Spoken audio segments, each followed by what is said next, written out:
Hello and welcome. You're watching Newscentre. I'm Archana Solanki. 3 commercial ships with Indian sailors on board have come under attack from the US over the last 3 days. In the latest incident, a Guinea-Bissau flagged vessel with around 20 Indian seafarers on board was attacked off Oman's Shiraz port. The Indian government said all members on board MV Jalveer are safe. In a separate incident, 3 Indian sailors initially reported missing were confirmed dead after US forces struck a vessel off the coast of Oman on Wednesday. India's External Affairs Ministry strongly condemned the attack, while Shipping Minister Sarbananda Sonowal confirmed that the bodies have been recovered. The Palau-flagged oil tanker MT Setebello had a total crew of 28 members, including 24 Indian nationals and 4 foreign nationals. As per the Ministry of External Affairs, 21 of the Indian crew members were rescued from the ship. The US Central Command said vessel was disabled for repeatedly violating the blockade against Iran. New Delhi has summoned the Deputy Chief of Mission at US Embassy Jason Meeks and launched a strong protest over the attack. US forces also struck the Marivex, another Palau-flagged oil tanker with Indian crew in the Gulf of Oman on Monday. Indian authorities said all 24 crew members were rescued. Nearly 2,000 commercial vessels with an estimated 23,000 Indian seafarers are currently stranded near the Strait of Hormuz as the war between US and Iran rages on. Guinea-Bissau flagged vessels, that is bitumen tanker MT Jalveer, was reportedly involved in a maritime security incident in the vicinity of Shiraz port, Oman. The vessel has 20 Indian seafarers on board and all of them are reported to be safe. No casualty or injuries have reported.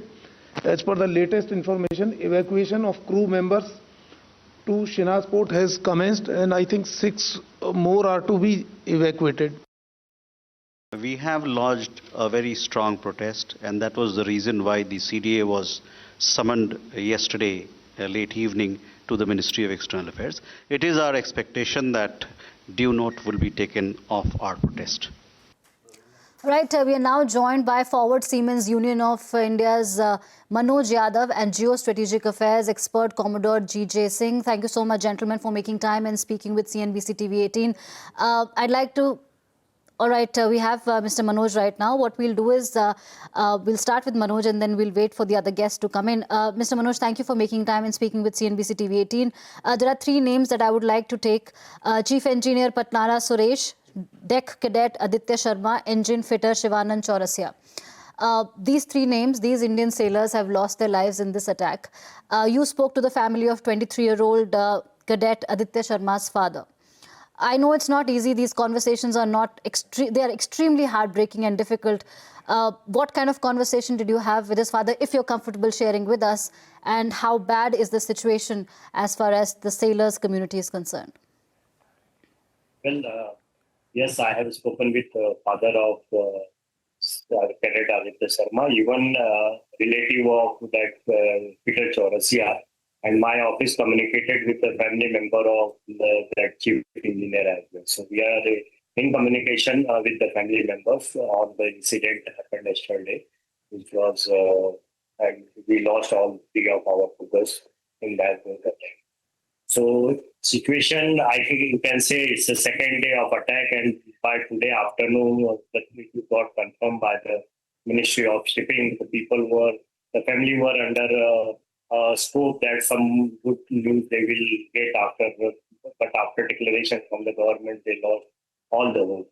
So presently, they are not mentally stable, and definitely at such a young age, they lost their loved ones, and without reason, the reason for which they have nothing to do.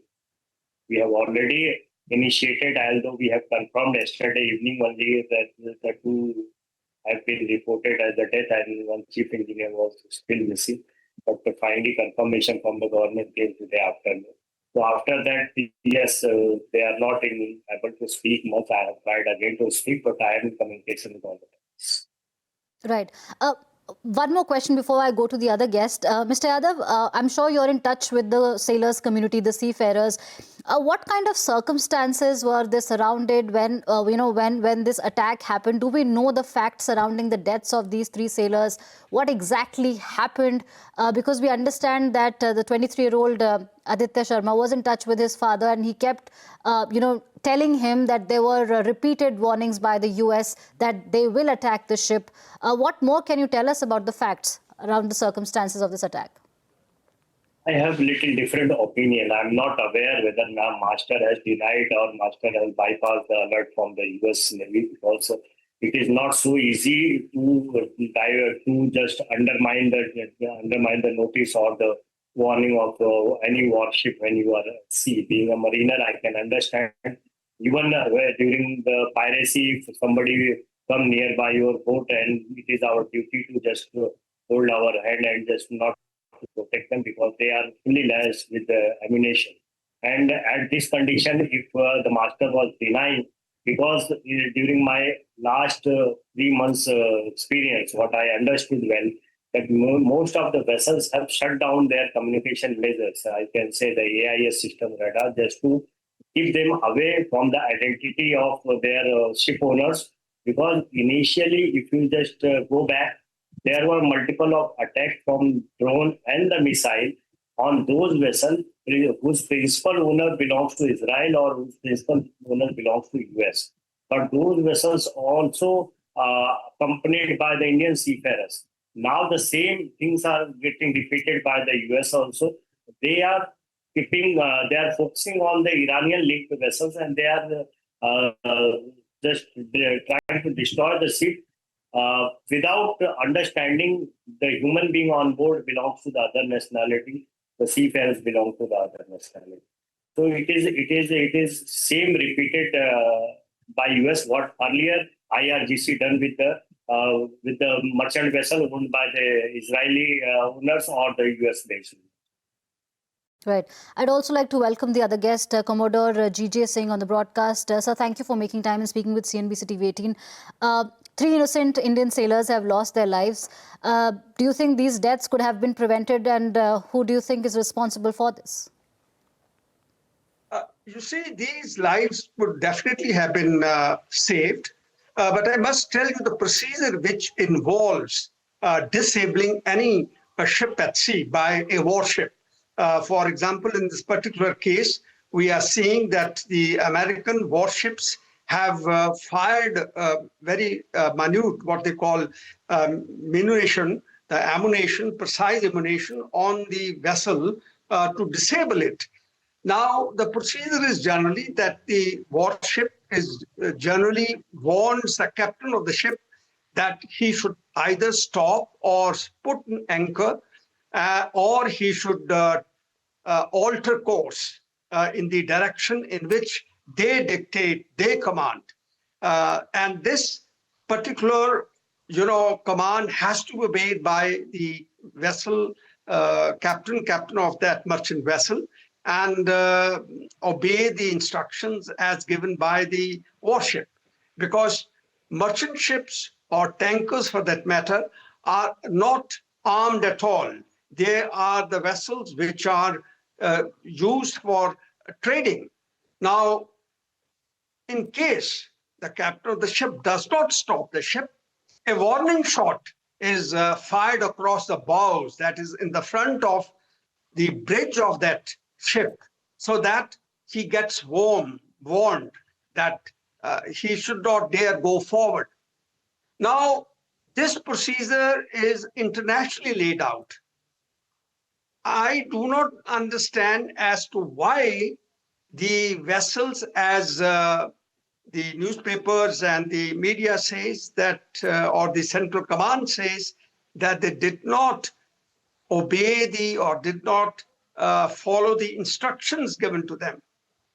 So there is some gray area here which is not clear, or which has not come into the public domain as yet.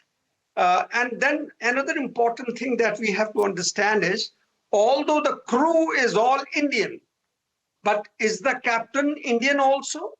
sometimes these foreign flag ships, like in this particular case, this Ghanaian Besatsu flag ship, what kind of captain he had on board.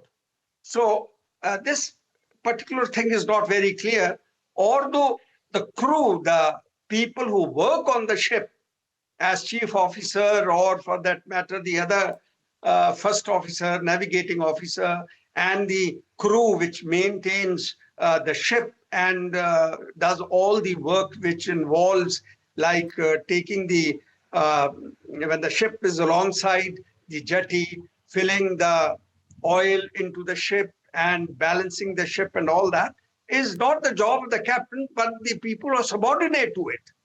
Now, if that particular captain, whether he's an Indian or a foreign captain, does not obey the instructions given by the American warship, and we all know that the American Navy is very strict about it. They are carrying out a very effective blockade in the Oman, Sea of Oman, or the Oman, Gulf of Oman, and they are not letting any warship or any merchant ship, any tanker going towards Iran in these hostilities and these circumstances. So it seems that probably because of some miscommunication, maybe they had switched off their VHF, that is the communication systems. They could not listen to the instructions given by the warship, but that I personally feel doubtful, because I myself had gone through the Strait of Hormuz quite a number of times during my stint in the Merchant Navy, and we keep all our communication systems on, especially when you have circumstances prevailing there which are very hostile.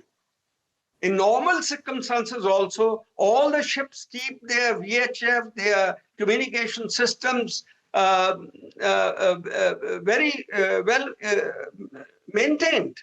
I mean, there cannot be any glitch over it. There cannot be any sort of casualness about it.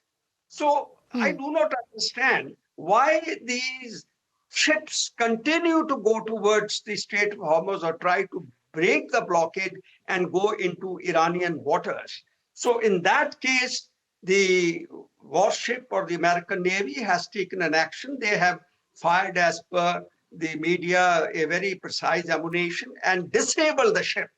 Now, when they fire it, they generally fire it on the bridge where the crew is there, so that the crew gets shaken up.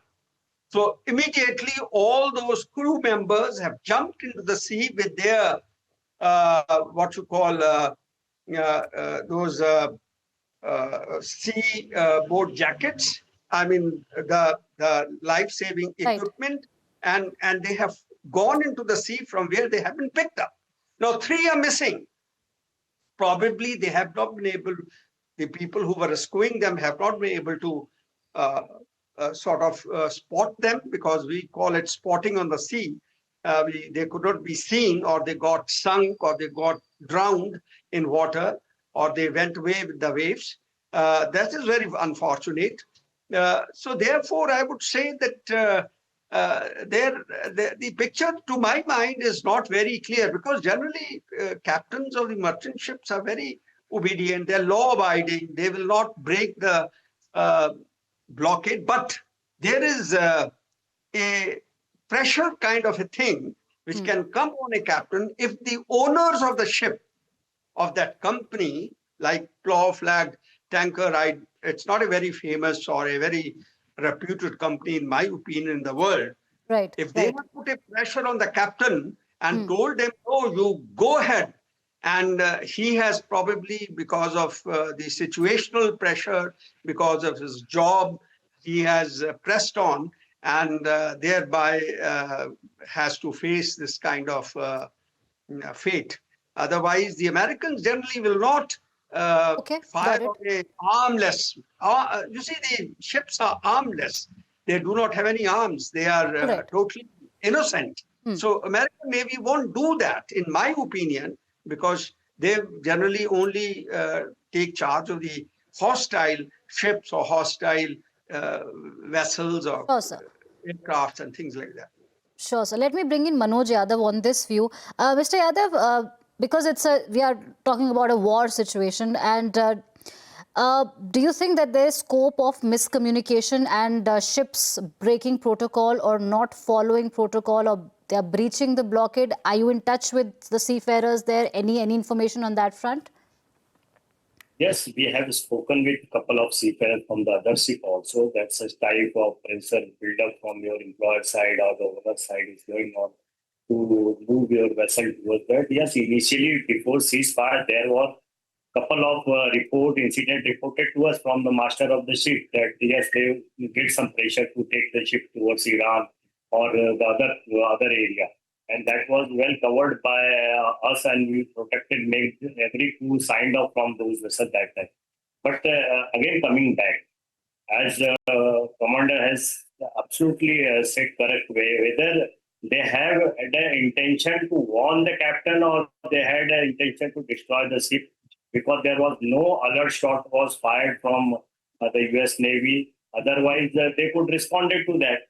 The problem is that the vessel was not having any kind of ammunition, and due to precautionary measure, the U.S. naval force can board the ship easily by using their chopper or by using their rescue boats, which they have done earlier. When the vessel was approaching near the Sri Lankan coast, they have detained multiple of ships nearby the Sri Lankan coast and took them towards the Malaysian anchorage point, and where they asked the seafarers to go home, and they have taken the control of whole merchant ship suspicious to them.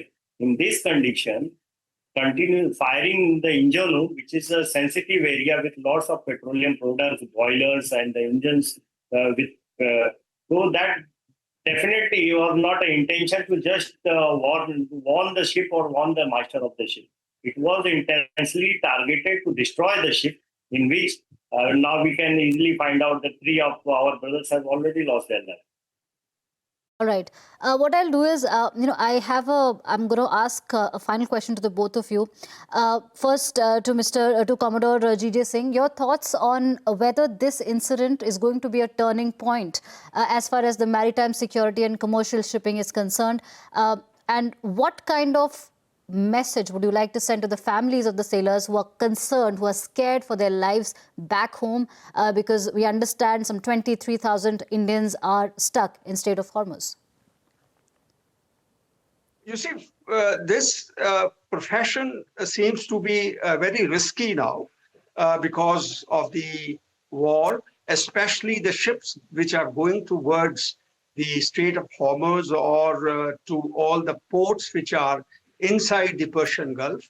And it sends a very strong message to all the families, the seafarers, not to send their wards, their children or their earning members on board ships which are going towards in these areas, especially the tankers, because most of the ships that go into this area are tankers. Even these 2 particular ships are tankers. And this ship, I can say, is empty ship.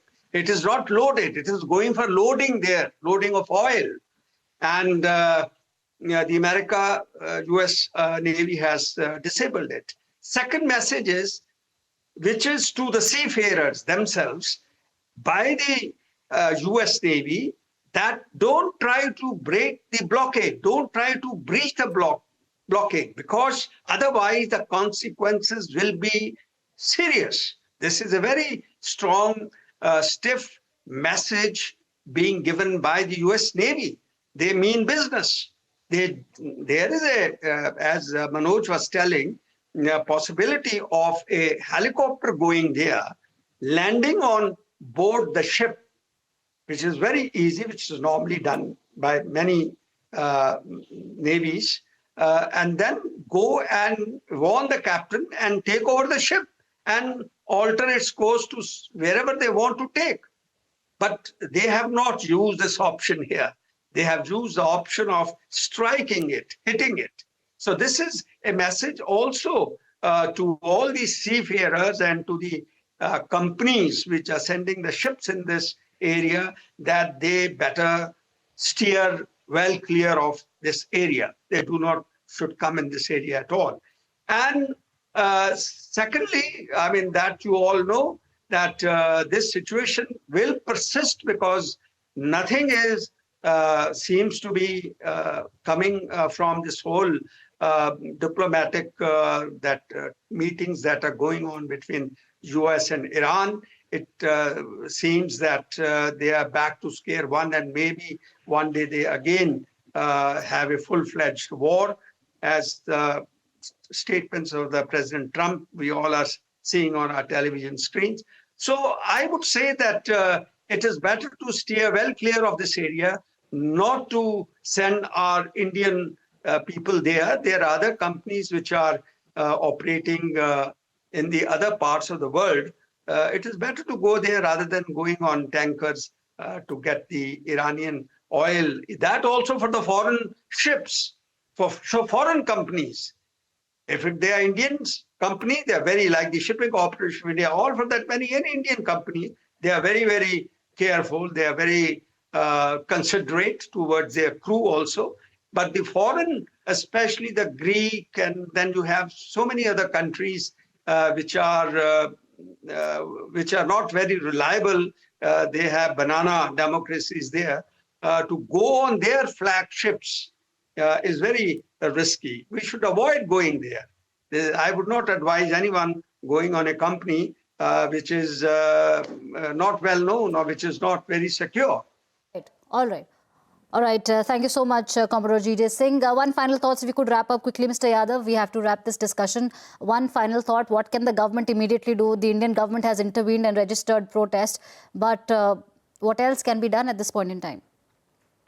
Again, I have already submitted, and again, I'm just with this your channel, I would like to bring in notice that it is the right time when the government has to intervene for a tripartite meeting, whether involving the United Nations body IMO, because it is not only responsibility of the seafarers' safety to the coast of the Iran. Seafarers are not aware if they are joining the vessel in UAE, when the vessel will go to Iran or it will go to Oman. They are not, maximum of the seafarers are not aware of it. I believe before 3 months or 4 months back, DG Shipping has already banned any joining from the Iranian port. But the vessels, when they are joining to the one country, it may go to any port. They cannot deny every time. And definitely, this government has to intervene, basically not only limited for the safety, but also for the social security as well. We have recently seen many cases where the seafarers reported shortage of food, water, and the medical care. So that's the responsibility of the neighboring country where the vessels are either anchored or moved within their territory to take care of that. So it is a high time. More than 20,000 Indian seafarers are there, and there have to be specific discussion on their safety and the free passage to all of them. All right. Thank you so much, Manoj Yadav and Mr. G.J. Singh for speaking with CNBC-TV18. On that note, we'll take a short break. News and updates continue when we return on the other side.